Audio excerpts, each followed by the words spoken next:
Assalamualaikum warahmatullahi wabarakatuh. Perkenalkan nama saya Akil Gifari. Di sini saya akan mempresentasikan hasil dari reaction video YouTube saya tadi. Di sini materinya berjudulkan tentang JavaScript. Langsung aja ya masuk ke dalam materinya. Nah, yang pertama itu adalah apa sih itu JavaScript? JavaScript adalah bahasa pemrograman yang digunakan untuk membuat situs web interaktif dan dinamis. Ini memungkinkan pengembang menambahkan fitur seperti animasi, validasi formulir, dan manipulasi konten halaman langsung di browser pengguna. Bagaimana penggunaan JavaScript? Nah, penggunaan JavaScript itu cukup sederhana, terutama jika digunakan bersama dengan HTML di halaman web. Yang pertama itu adalah menulis kode JavaScript di HTML. JavaScript dapat ditulis dengan file HTML menggunakan tag dalam kurung script. Kode ini akan dieksekusi oleh browser saat halaman dimuat. Contohnya, script bisa dilihat contoh di sini. Lanjut, yang kedua adalah menggunakan file eksternal JavaScript. Untuk memisahkan kode JavaScript dari HTML, kamu bisa menyimpan kode JavaScript ini di file terpisah dengan ekstensi .js, lalu hubungkan file tersebut ke HTML menggunakan tag script. Yang ketiga, menambahkan interaksi dengan elemen HTML. JavaScript sering digunakan untuk menambahkan interaksi pada elemen HTML seperti tombol. Misalnya, kita bisa memuat sebuah tombol yang menampilkan pesan saat diklik. Saat tombol diklik, fungsi JavaScript showMessage akan dijalankan dan menampilkan pesan. Ini contohnya, button on click, alert, click me button.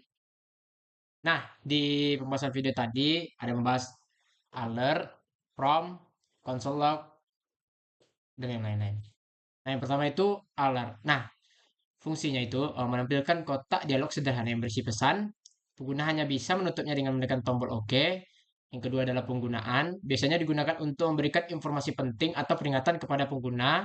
Namun, karena sifatnya yang mengganggu, jarang digunakan dalam aplikasi modern. Contohnya, alert dalam kurung tanda petik, this is an alert message. Sebuah kotak dialog muncul dengan pesan this is an alert message dan tombol OK untuk menutupnya. Yang kedua adalah prompt. Fungsi prompt Fungsi prompt ini menampilkan kotak dialog yang meminta input pengguna dalam bentuk teks. Pengguna dapat memasukkan nilai yang dikembalikan sebagai string. Pengguna berguna untuk mengumpulkan input sederhana dari pengguna seperti nama atau angka. Namun, seperti alert, sering digantikan dengan antarmuka yang lebih ramah. Contoh, let name sama dengan prompt dalam kurung what is your name. Kotak dialog akan muncul, meminta pengguna untuk memasukkan nama. Setelah itu diketik dan OK ditekan. Pesan lain akan muncul dengan nama yang dimasukkan. Yang ketiga itu adalah console log. Fungsi dari console log itu mengirimkan pesan atau informasi ke konsol pengembang atau developer konsol di browser. Ini sangat berguna untuk debugging, untuk melacak variabel tanpa menampilkan informasi di antar muka pengguna. Kedua adalah penggunaan. Umumnya digunakan selama proses pengembangan untuk memeriksa status variabel, menampilkan hasil perhitungan atau melacak alur eksekusi program. Contohnya, let age sama dengan 25, console log, the user age is tanda petik ditambah age. Pesan the user age akan muncul di console log bahwa akses F12 to rename kanan inspect console. Nah, kapan sih menggunakan masing-masing dari tiga itu? Yang pertama itu gunakan alert saat ingin memberitahu pengguna tentang sesuatu yang penting dan membutuhkan perhatian langsung. Gunakan prompt saat ingin mengumpulkan input cepat dari pengguna seperti nama atau nomor. Gunakan console log untuk debugging dan melacak masalah di back-end pengembangan tanpa mengganggu antarmuka pengguna. Gunakan komentar untuk membuat kode lebih mudah dipahami oleh diri sendiri atau tim di masa mendatang. Nah, di sini ada juga variabel atau declare and assign.